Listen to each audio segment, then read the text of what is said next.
How to remove my WhatsApp from other devices. Hi guys, welcome to our channel. Let's begin. If you're looking to remove your WhatsApp account from other devices, then watch this video till the end. The first step is to open WhatsApp on your device, then tap on the three dots at the top right corner of your screen. From here, tap on linked devices.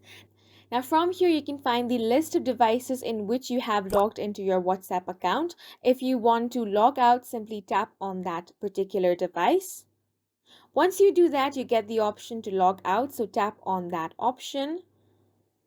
And as you can see, you have successfully logged out of the device. Now, another way on how you can do that is tap on the three dots again, and now tap on settings. Then tap on account.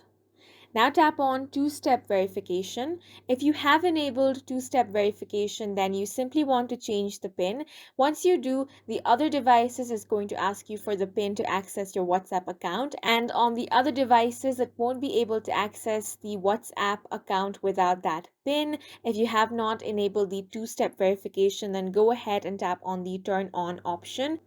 After following the on-screen instructions and enabling the two-step verification, on the other devices, you will not be able to access your WhatsApp account. And that's it for this video. We hope you guys found it helpful. Please make sure to hit the like button and subscribe for more helpful tutorials.